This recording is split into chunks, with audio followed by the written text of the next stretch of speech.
Part 3, Chapter 2. On reaching the inn, Madame Bovary was surprised not to see the diligence. Yver, who had waited for her 53 minutes, had at last started. Yet nothing forced her to go, but she had given her word that she would return that same evening. Moreover, Charles expected her, and in her heart she felt already that cowardly docility that is, for some women, at once the chastisement and atonement of adultery. She packed her box quickly, paid her bill, took a cab in the yard, hurrying on the driver, urging him on every moment, inquiring about the time and the miles traversed. He succeeded in catching up the Hirondelle as it neared the first houses of Quincampoix. Hardly was she seated in her corner than she closed her eyes, and opened them at the foot of the hill, when from afar she recognized Félicité, who was on the lookout in front of the farrier's shop. Yver pulled in his horses, and the servant, climbing up to the window, said mysteriously, "Madame, you must go at once to Monsieur Homais. It's for something important." The village was silent as usual. At the corner of the streets were small pink heaps that smoked in the air, for this was the time for jam making, and every one at Yonville prepared his supply on the same day. But in front of the chemist's shop one might admire a far larger heap, and that surpassed the others with the superiority that a laboratory must have over ordinary stores, a general need over individual fancy. She went in. The large armchair was upset, and even the fanal de Rouen lay on the ground, outspread between two pestles. She pushed open the lobby door, and in the middle of the kitchen, amid brown jars full of picked currants, of powdered sugar and lump sugar, of the scales on the table and of the pans on the fire, she saw all the Homais, small and large, with aprons reaching to their chins and with forks in their hands. Justin was standing up with bowed head, and the chemist was screaming, "Who told you to go and fetch it in the Capharnaum?" "What is it? What is the matter?" "What is it?" replied the druggist. "We are making preserves. They are simmering, but they were about to boil over because there is too much juice, and I ordered another pan. Then he, from indolence, from laziness, went and took, hanging on its nail in my laboratory, the key of the Capharnaum." It was thus the druggist called a small room under the leads, full of the utensils and the goods of his trade. He often spent long hours there alone, labelling, decanting, and doing up again, and he looked upon it not as a simple store, but as a veritable sanctuary, whence there afterwards issued, elaborated by his hands, all sorts of pills, boluses, infusions, lotions, and potions that would bear far and wide his celebrity. No one in the world set foot there, and he respected it so that he swept it himself. Finally, if the pharmacy, open to all comers, was the spot where he displayed his pride, the Capharnaum was the refuge where, egoistically concentrating himself, Homais delighted in the exercise of his predilections, so that Justin's thoughtlessness seemed to him a monstrous piece of irreverence, and redder than the currants he repeated, "Yes, from the Capharnaum, the key that locks up the acids and caustic alkalis. To go and get a spare pan, a pan with a lid, and that I shall perhaps never use. Everything is of importance in the delicate operations of our art. But devil take it, one must make distinctions, and not employ for almost domestic purposes that which is meant for pharmaceutical. It is as if one were to carve a fowl with a scalpel, as if a magistrate—" "Now be calm," said Madame Homais. And Athalie, pulling at his coat, cried, "Papa, papa!" "No, let me alone," went on the druggist. "Let me alone, hang it. My word, one might as well set up for a grocer. That's it. Go it. Respect nothing. Break, smash, let loose the leeches, burn the mallow paste, pickle the gherkins in the window jars, tear up the bandages." "I thought you had," said Emma. "Presently. Do you know to what you exposed yourself? Didn't you see anything in the corner, on the left, on the third shelf? Speak! Answer! Articulate something!" I don't know," stammered the young fellow. "Ah, you don't know. Well, then I do know. You saw a bottle of blue glass sealed with yellow wax that contains a white powder on which I have even written 'dangerous'. And do you know what is in it? arsenic, and you go and touch it. You take a pan that was next to it." "Next to it," cried Madame Homais, clasping her hands. "Arsenic! You might have poisoned us all." And the children began howling as if they already had frightful pains in their entrails. "Or poison a patient," continued the druggist. "Do you want to see me in the prisoner's dock with criminals in a court of justice? To see me dragged to the scaffold? Don't you know what care I take in managing things, although I am so thoroughly used to it? Often I am horrified myself when I think of my responsibility, for the government persecutes us, and the absurd legislation that rules us is a veritable Damocles sword over our heads." Emma no longer dreamt of asking what they wanted her for, and the druggist went on in breathless phrases. "That is your return for all the kindness we have shown you. That is how you recompense me for the really paternal care that I lavish on you. For without me, where would you be? What would you be doing? Who provides you with food, education, clothes, and all the means of figuring one day with honour in the ranks of society? But you must pull hard at the oar if you're to do that, and get, as people say, callosities upon your hands. Fabricando fit faber, age quod agis." He was so exasperated he quoted Latin. He would have quoted Chinese or Greenlandish had he known those two languages, for he is in one of those crises in which the whole soul shows indistinctly what it contains, like the ocean, which in the storm opens itself from the seaweeds on its shores down to the sands of its abysses. And he went on, "I am beginning to repent terribly of having taken you up. I should certainly have done better to have left you to rot in your poverty and the dirt in which you were born. Oh, you'll never be fit for anything but to herd animals with horns. You have no aptitude for science. You hardly know how to stick on a label. And there you are, dwelling with me, snug as a parson, living in clover, taking your ease." But Emma, turning to Madame Homais, "I was told to come here." "Oh, dear me," interrupted the good woman with a sad air. "How am I to tell you? It is a misfortune." She could not finish. The druggist was thundering, "Empty it! Clean it! Take it back! Be quick!" And seizing Justin by the collar of his blouse, he shook a book out of his pocket. The lad stooped, but Homais was the quicker, and having picked up the volume, contemplated it with staring eyes and open mouth. "Conjugal love," he said slowly, separating the two words. "Ah, very good, very good, very pretty. And illustrations. Oh, this is too much." Madame Homais came forward. "No, do not touch it." The children wanted to look at the pictures. "Leave the room," he said imperiously, and they went out. First he walked up and down with the open volume in his hand, rolling his eyes, choking, tumid, apoplectic.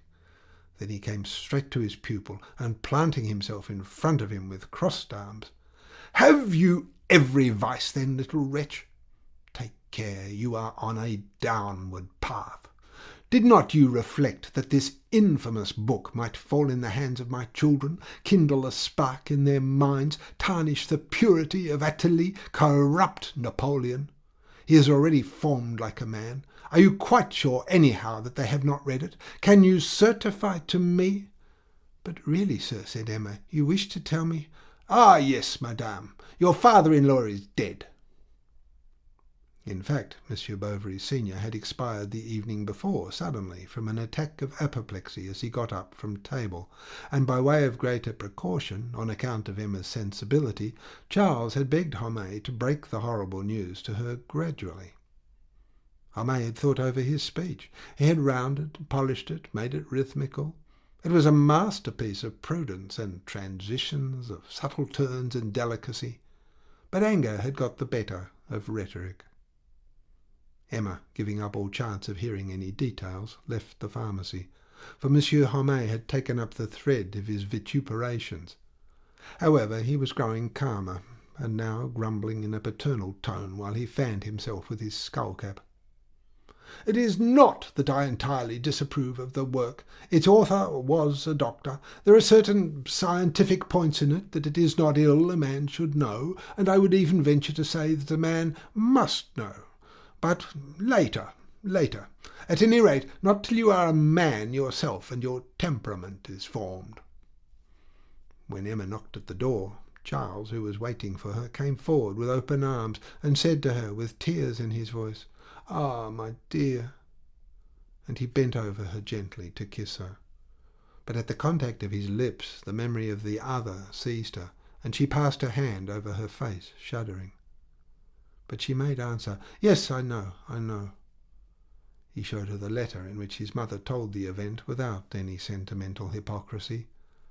She only regretted her husband had not received the consolations of religion, as he had died at Daudeville in the street, at the door of a café, after a patriotic dinner with some ex-officers. Emma gave him back the letter. Then, at dinner, for appearance's sake, she affected a certain repugnance. But, as he urged her to try, she resolutely began eating, while Charles opposite her sat motionless in a dejected attitude. Now and then he raised his head and gave her a long look full of distress. Once he sighed, "I should have liked to see him again." She was silent. At last, understanding that she must say something, "How old was your father?" she asked. 58. "Ah." And that was all. A quarter of an hour after, he added, "My poor mother, what will become of her now?" She made a gesture that signified she did not know. Seeing her so taciturn, Charles imagined her much affected, and forced himself to say nothing, not to reawaken this sorrow which moved him. And, shaking off his own, "Did you enjoy yourself yesterday?" he asked. "Yes." When the cloth was removed, Bovary did not rise, nor did Emma, and as she looked at him, the monotony of the spectacle drove, little by little, all pity from her heart. He seemed to her paltry, weak, a cipher, in a word, a poor thing in every way. How to get rid of him? What an interminable evening! Something stupefying like the fumes of opium seized her. They heard in the passage the sharp noise of a wooden leg on the boards. It was Hippolyte bringing back Emma's luggage. In order to put it down, he described painfully a quarter of a circle with his stump.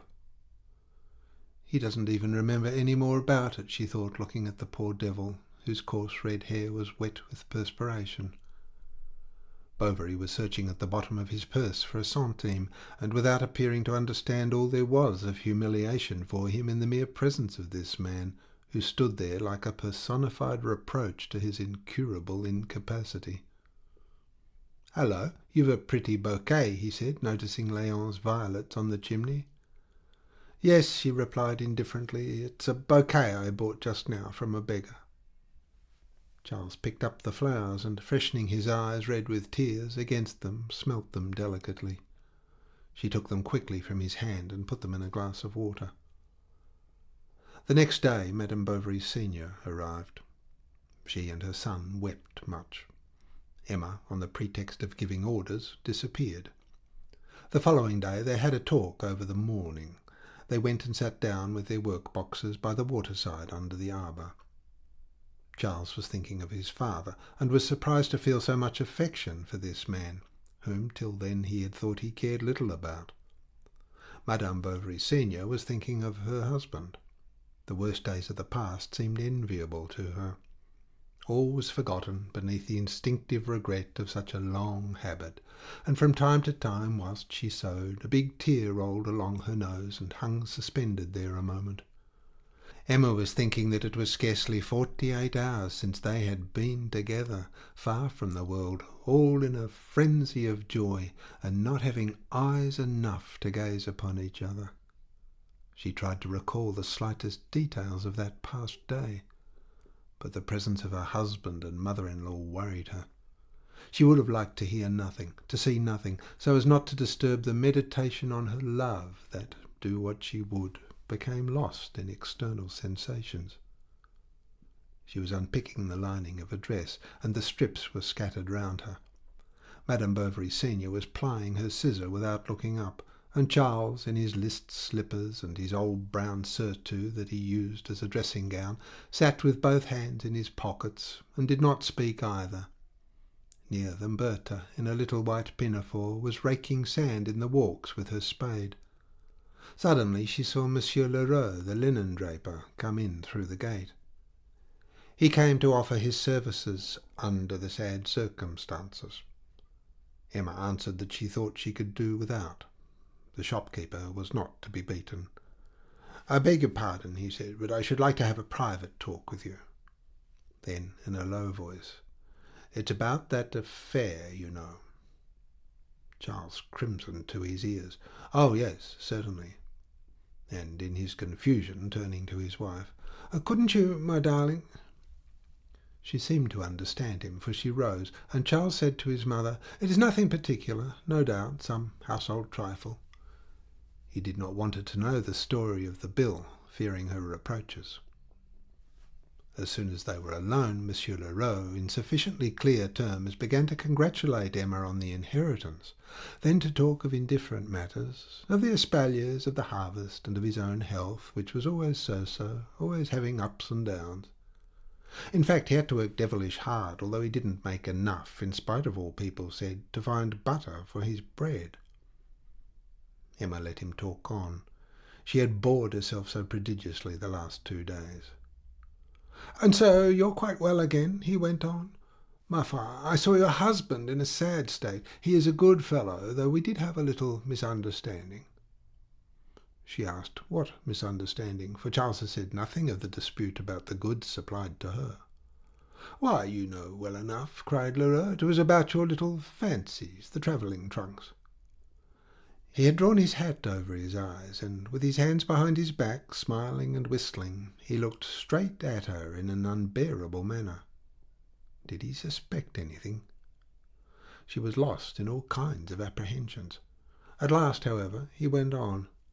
"We made it up all the same, and I've come again to propose another arrangement." This was to renew the bill Bovary had signed. The doctor, of course, would do as he pleased. He was not to trouble himself, especially just now, when he would have a lot of worry. And he would do better to give it over to someone else, to you, for example. With a power of attorney it could be easily managed, and then we, you and I, would have our little business transactions together. She did not understand. He was silent. Then, passing to his trade, Lheureux declared that Madame must require something. He would send her a black barège, 12 yards, just enough to make a gown. "The one you've on is good enough for the house, but you want another for calls. I saw that the very moment I came in. I've the eye of an American." He did not send the stuff. He brought it. Then he came again to measure it. He came again on other pretexts, always trying to make himself agreeable, useful, and fierfing himself, as Homais would have said, and always dropping some hint to Emma about the power of attorney. He never mentioned the bill. She did not think of it. Charles, at the beginning of her convalescence, had certainly said something about it to her, but so many emotions had passed through her head that she no longer remembered it. Besides, she took care not to talk of any money questions. Madame Bovary seemed surprised at this, and attributed the change in her ways to the religious sentiment she had contracted during her illness. But as soon as she was gone, Emma greatly astounded Bovary by her practical good sense. It would be necessary to make inquiries, to look into mortgages, and see if there were any occasion for a sale by auction or a liquidation. That at last one day she showed him the rough draft of a power of attorney to manage and administer his business, arrange all loans, sign and endorse all bills, pay all sums, etc. She had profited by Lheureux's lessons. Charles naively asked her where this paper came from. "Monsieur Guillaumin," and with the utmost coolness she added, "I don't trust him overmuch.